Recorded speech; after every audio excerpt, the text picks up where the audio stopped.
बिस्मिल्लाहिर्रहमानिर्रहीम। अस्सलाम वालेकुम। आज 22 मार्च और दिन है जुमे का। दो आम इशूज़ पर बात करेंगे। पहली बात करेंगे कि तहरीक इंसाफ के अंदर इस वक्त क्या चल रहा है, इमरान खान साहब ने कौन सी डेडलाइन दी है और तंजीमी तौर पे क्या वो तब्दीलियाँ करने जा रहे हैं पार्टी के अंदर, इस पर बात करेंगे। और दूसरा, किराए के कातिल और जो एक इंकशाफ हुआ है ब्लूमबर्ग की रिपोर्ट में जिसके बड़े चर्चे हैं इस वक्त, उस पर भी बात करेंगे। PTI की इस वक्त इंटरनल सूरत हाल ये है कि ग्रुपिंग बहुत शदीद है, आपस में इख्तलाफात बहुत शदीद हैं। मुसलसल मैं आपको इस हवाले से अपडेट कर रहा हूँ कि बहुत ज़्यादा, यानी जो ग्रुप खान साहब को मिलने जाता है वो दूसरे की शिकायत लगा के आता है। मुतज़ाद बातें आ रही हैं। मसलन मेरी दो लोगों से बात हुई और एक से मेरी बात हुई। मैंने कहा पंजाब के हवाले से इमरान खान साहब क्या कह रहे हैं। उन्होंने कहा इमरान खान साहब कहते हैं कि फ़ौरी तौर पे मियां असलम इकबाल साहब को और हमाद अज़हर साहब को आप मंज़िल आम पर आ जाना चाहिए, क्योंकि इस वक्त पंजाब जो है, जो वहाँ पे हमें एजुटेशन करनी चाहिए या जो मैंडेट वहाँ पे चोरी हुई उस पर जो आवाज़ उठानी चाहिए वो नहीं उठाई जा रही। तो उसकी वजह यह है कि कोई लीड करने वाला नहीं है, तो इन दोनों को फ़ौरन मंज़िल आम पर आ जाना चाहिए। फिर मैंने किसी और से पूछा, उनकी भी रसाई है और उन तक भी इंफॉर्मेशन पहुंचती है। उन्होंने कहा जी बिल्कुल ऐसा नहीं है, खान साहब ने कोई ऐसी इंस्ट्रक्शंस नहीं दी, और अगर खान साहब ने इंस्ट्रक्शन दी होती तो अब तक हमाद अज़हर साहब जो हैं और मियां असलम इकबाल साहब मंज़िल आम पर आ गए होते। फिर मैंने तीसरी जगह बात की। उन्होंने कहा कि जनाब इमरान खान साहब ने हमाद अज़हर साहब के हवाले से तो ये नहीं कहा कि वो आएँ, लेकिन मियां असलम इकबाल साहब के हवाले से वो चाहते हैं कि वो मंज़िल आम पर आ जाएँ। तो ये इस वक्त PTI के अंदर जो चीज़ें चल रही हैं, इसलिए मैं कोई इसलिए एक बात नहीं कर रहा क्योंकि मुख्तलिफ लोगों की मुख्तलिफ बातें हैं और ग्रुपिंग अरूज के ऊपर है। एक दूसरे की सही जड़ें काटी जा रही हैं, सही एक दूसरे के ख़िलाफ़ मुहिम चलवाई जा रही है, सोशल मीडिया के एक दूसरे के ख़िलाफ़ मुहिम लॉन्च करवाई जा रही है। लेकिन जो चीज़ें इस्टेब्लिश्ड हैं सब में वो ये हैं कि बहुत ज़्यादा इस वक्त इश्यूज़ हैं जो इमरान खान साहब कह रहे हैं वो चीज़ें नहीं हो रही, और आपस के इख्तलाफात की वजह से फ़ोकस वहाँ पर नहीं है। जैसे आप चार चीज़ें अब सामने आई हैं PTI के हवाले से। पहला ये कि PTI ने, सुप्रीम कोर्ट ने जब बल्ला छीना उसके बाद अब उन्होंने इंट्रा पार्टी इलेक्शन करवाए। इंट्रा पार्टी इलेक्शन करवाने के बाद उन्होंने वो सारा रिकॉर्ड इलेक्शन कमीशन में जमा करवाया। इलेक्शन कमीशन ने अभी तक PTI को सर्टिफिकेट नहीं दिया। सर्टिफिकेट वो देंगे तो बल्ला उनके पास आ जाएगा, सर्टिफिकेट नहीं देंगे बल्ला नहीं आएगा। इस पे PTI का कोई फोकस नहीं था। मेरी आज इनसे बात हुई तो उन्होंने मुझे बताया कि कल शायद इस हवाले से रिट जो है वो हाई कोर्ट में दायर की जाए और उनको कहा जाए कि इलेक्शन कमीशन को डायरेक्शन दें और कि फौरी तौर पे हमें सर्टिफिकेट फराहम करें, क्योंकि अगर PTI को बल्ला मिल जाता है वापस तो फिर PTI के लोग ज़िमनी इंतखाबात बल्ले पे लड़ेंगे।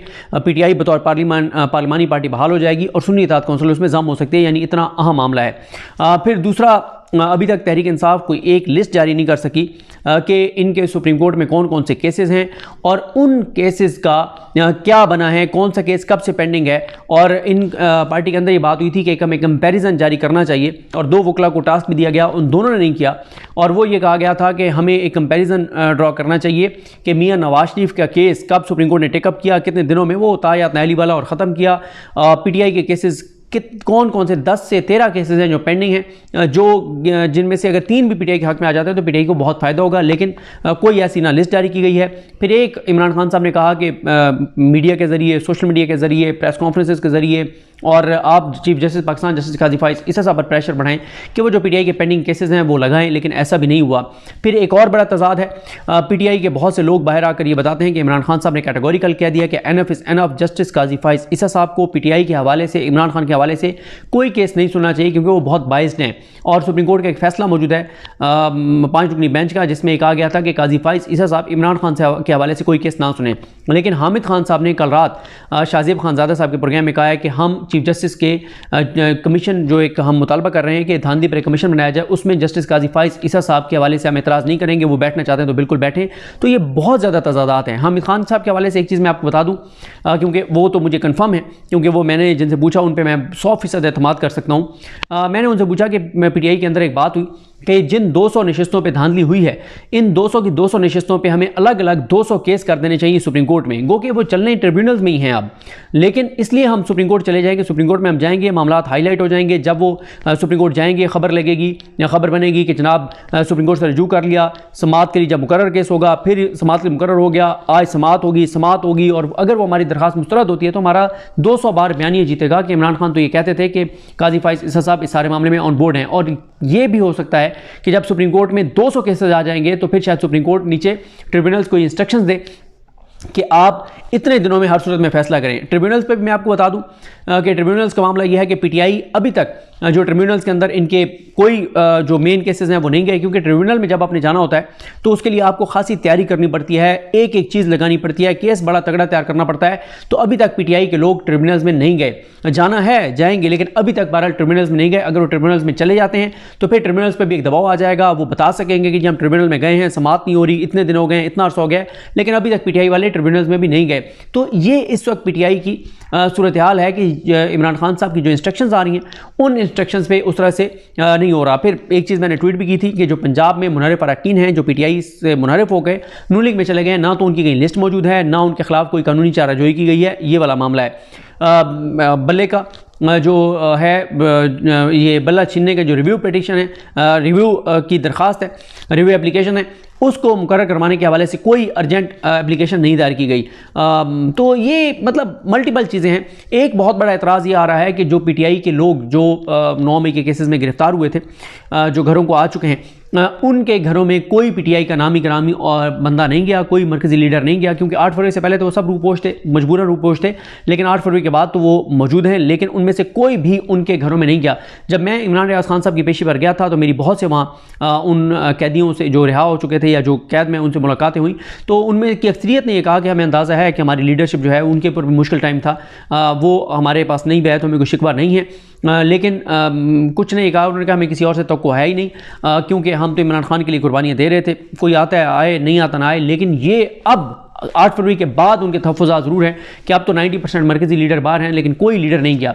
फिर पीटीआई के लोगों के केसेस वहाँ पर समाअत के लिए मुकर्रर नहीं हो रहे, जो अभी तक 106 लोग जेल में, क्योंकि जज साहब की तकर्री नहीं हुई थी, क्योंकि वो जज नवीद इकबाल जो है उनको चेंज कर दिया गया था। मैंने आपको बताया था कि उनको क्यों चेंज किया गया है, तो उस वजह से केस नहीं लग रहे, लंबी लंबी तारीखें पड़ रही हैं। उस पर पीटीआई चाहती तो उसी तरह से हाई कोर्ट चली जाती, जैसे ईमान मज़ारी साहिबा असदूर साहब का केस लेकर गई थी, और उनको फ़ायदा हुआ था कि इस्लामाबाद हाई कोर्ट पर इतना दबाव आया कि इस्लामाबाद हाई कोर्ट ने कहा कि कल, यानी उन्होंने कहा था कि हफ्ते के दिन सुने और फैसला करें, और फिर असद तूर की जमानत भी हो गई।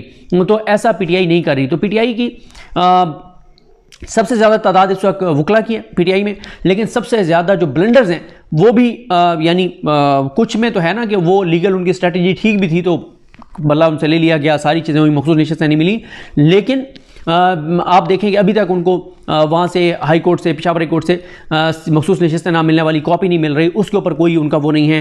इलेक्शन कमीशन के अंदर वो नहीं जा रहे कि ये चीज़ें, कोई चीज़ नहीं है। फिर एक चीज़ और आपको बताऊँ, ये मेरे सामने मौजूद है कि राना फराज नून साहब लोधना से, जिनकी सीट अब तकरीबन छीनी ली गई है, इनके मामले में क्या हुआ। और ये वो चीज़ें जो मैं आपके सामने रखने जा रहा हूँ जो पीटीआई नहीं हाईलाइट कर सकी। और क्या हुआ कि 25 फरवरी को सोशल मीडिया के ज़रिए इनको राना फराज नून साहब को पता चला कि आपकी कल जो है वो सोमवार के दिन 26 फरवरी को गिनती होगी। शाम 6-7 बजे पता चला। अगले दिन सुबह वो गए तो पता चला जनाब, उनको अंदर से पता चला कि कल रात को ही डब्बे खुले और वारदात डाल दी गई है।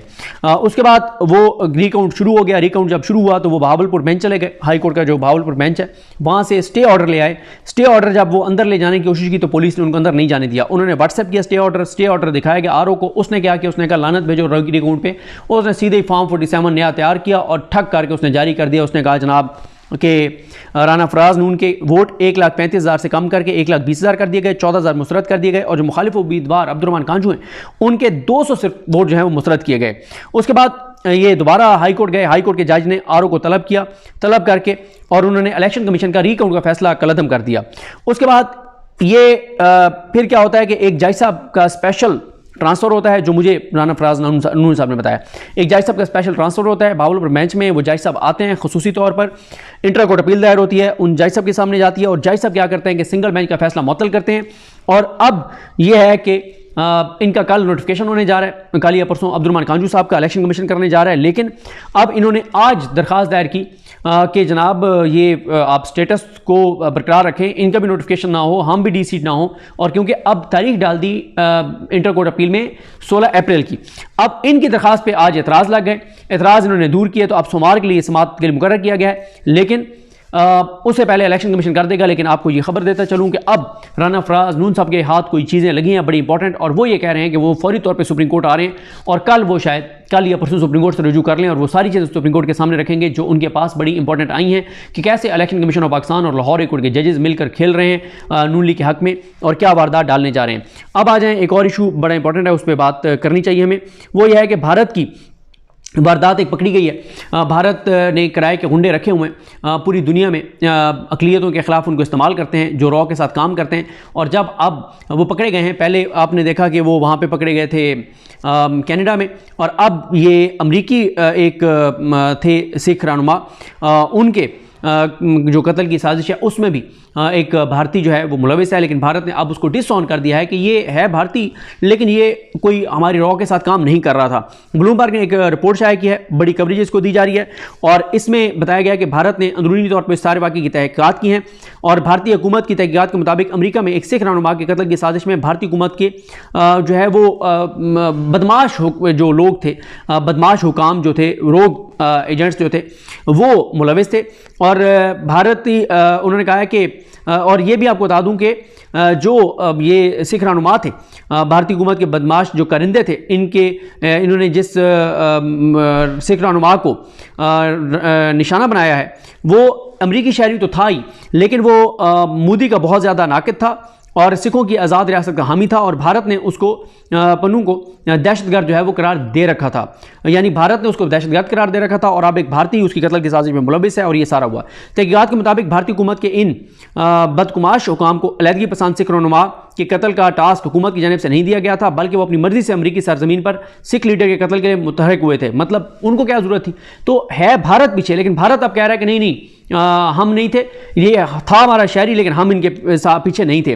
भारत ने की इन तहकीकात से ये साबित होता है कि उसकी खुफिया एजेंसी रॉ के एहलकार ऐसे बदमाशों का रूप धार चुके हैं जो दुनिया भर में कत्ल गारतगरी और दहशतगर्दी का बाजार गर्म किए हुए हैं। बैकग्राउंड यह है कि नवंबर 2023 में फाइनेंशियल टाइम्स ने इंकशाफ किया था कि अमेरिका ने अलहदगी पसंद ये जो सिख रहनुमा थे इनके कत्ल की साजिश को नाकाम बना दिया है। और हमले के कुछ दिन बाद अमरीकी प्रोसिक्यूटर्स ने कहा था कि सिख रहनुमा के कत्ल की साजिश की हिदायत भारतीय हुकूमत के एजेंट ने दी थी। ब्लूमबर्ग के मुताबिक अमरीकी प्रोसिक्यूटर्स ने भारतीय हुकूमत के एजेंट को जो है वो सीनियर फील्ड ऑफिसर के तौर पर बयान किया था, जिसे सिक्योरिटी मैनेजमेंट और इंटेलिजेंस के फ़राइज़ तजवीज़ किए गए थे। उसके बाद भारतीय हुकूमत के इस एजेंट ने एक भारतीय शहरी को सिख रहनुमा के कत्ल का इंतजाम करने की हिदायत दी थी, और साथ ही ये जो पूरा नेटवर्क पकड़ा गया है कि किस तरह से हुआ। और आपको पता है इससे पहले पाकिस्तान भी बहुत सारी शवाहिद जो है वो रख चुका है सामने, लेकिन मसला ये है कि भारत के खिलाफ आलमी सतह पर उस तरह की कार्रवाई नहीं होती जो होनी चाहिए थी। तो ब्लूमबर्ग की इस रिपोर्ट में और बहुत सी तफसीलात हैं, बहुत सी चीज़ें मैंने ट्वीट भी की हैं, वो भी आप वहाँ पे भी देख सकते हैं। और ये बिल्कुल इसके पीछे रॉ थी, और रॉ ये कर रही है कि किराए का कातिल उन्होंने रखे हुए हैं और वो अपने जो भारत पे तनकीद करने वाले हैं, जो अपना हक मांगने वाले हैं, उनको कत्ल करवा रहे हैं।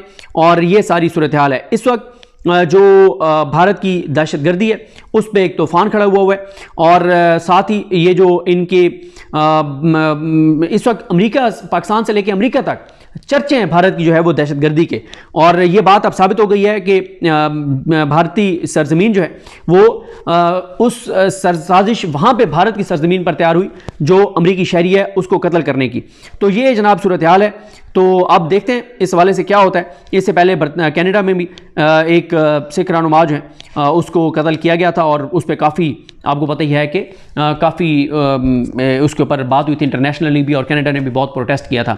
तो देखते हैं जी इनकी किराए के कातलों की गुंडागर्दी जो है इसके पाकिस्तान से अमेरिका तक चर्चे हैं, और भारत साबित हो रहा है एक के बाद एक। पहले पाकिस्तान कहता था तो कोई नहीं मानता था, कनाडा भी कह रहा है, अमेरिका भी कह रहा है कि जनाब ये कातिल हैं और ये किराए के कातिल इन्होंने रखे हुए हैं, रॉक ये काम कर रही है। और ये है इसका मोदी की हुकूमत का असल मकरूह चेहरा जो खुलकर सामने आ रहा है, बेनकाब हो रहा है। मुझे अपनी दुआ में याद रखें। अल्लाह करीम हम सबका हमें नासर। अल्लाह हाफ़िज़।